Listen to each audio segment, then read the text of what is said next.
हे जे लाखो भाविक या कुंभमेळ्याच्या निमित्तानं येणार आहेत, त्यांना अधिकाधिक चांगल्या सुविधा कशा निर्माण करून द्यायच्या याच्या संदर्भामध्ये या विकास आराखड्याच्या माध्यमातून पुढे जाण्याचं ठरलेलं आहे. सुरुवातीलाच मला आपल्याला सांगितलं पाहिजे की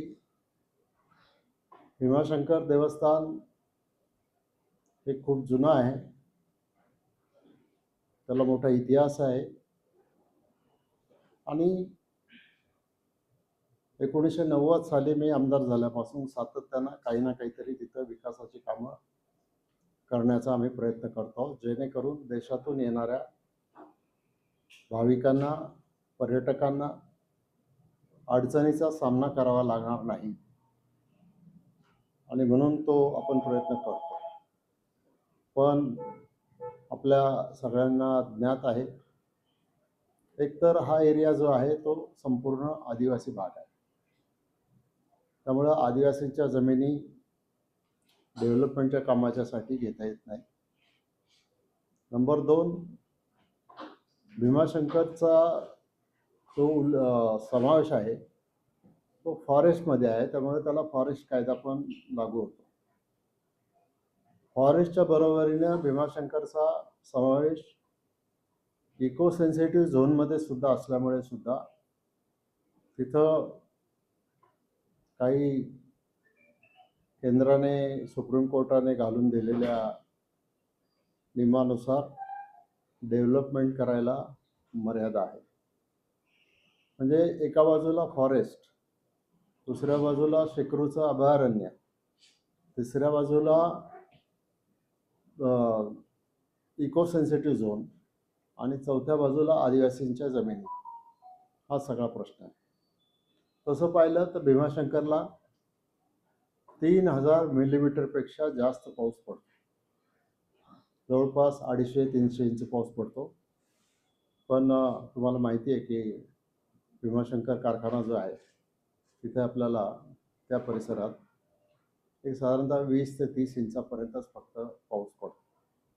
म्हणजे इतकं हे पर्जन्यमानामधला हा जो फरक आहे, हा फरक एका बाजूला डेव्हलपमेंट होत असताना दुसऱ्या बाजूला डेव्हलपमेंटमध्ये ज्या काही अडचणी येतात त्याच्यामध्ये भीमाशंकरला पडणारं सगळं पावसाचं पाणी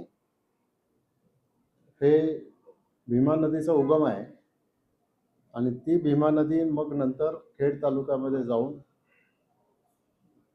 ती भीमा म्हणून आपण जी पाहतो तिथं चासकमांचं धरण या क्षेत्रामध्ये त्या ठिकाणी बांधलं गेलेलं आहे आणि आज त्याचा उपयोग खेड, त्याच्याबरोबर शिरूर आणि इतर भागांना सुद्धा होतो. तर अशी परिस्थिती आहे. पण एवढ्या मोठ्या प्रमाणात पाऊस पडल्यानंतर तिथं लाल माती असल्यामुळं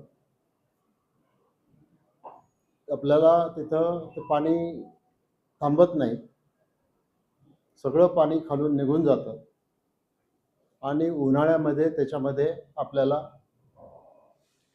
पाण्याचे टँकर सुद्धा त्या ठिकाणी द्यावे लागतात. गेल्या काही वर्षामध्ये आपण आपल्या पद्धतीनं दळणवळणाच्या सुविधा केलेल्या आहेत, शिक्षणाच्या सुविधा केलेल्या आहेत, बाकीच्या अनेक गोष्टी त्या ठिकाणी केलेल्या आहेत. तर त्याच्या संदर्भात मी यापूर्वी आपल्याला माहिती आहे आणि नंतर पाहिजे असलं तर आणखी त्याच्या संदर्भात मी आपल्याला माहिती देईल.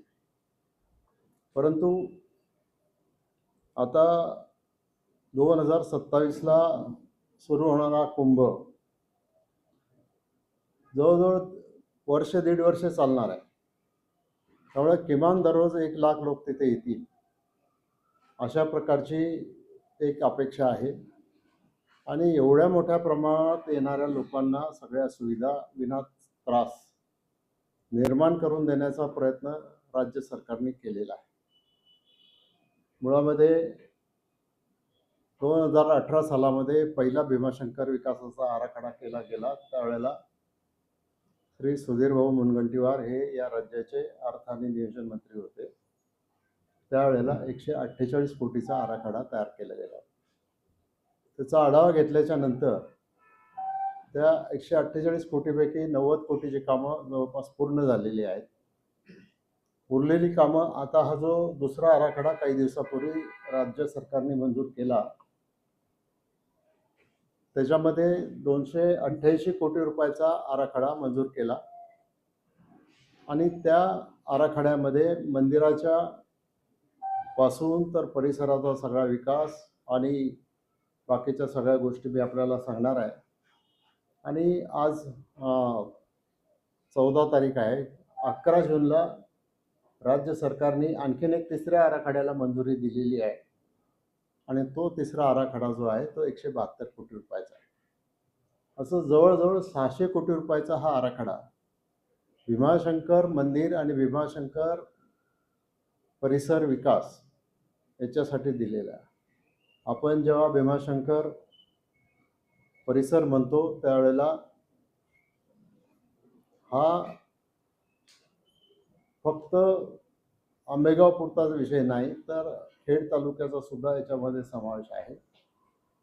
आणि हे आपल्याला सगळ्यांना माहिती आहे की मंदिर हे खेड तालुक्यात आहे, याच्याबद्दल वाद कोणाचा असायचं काही कारण नाही.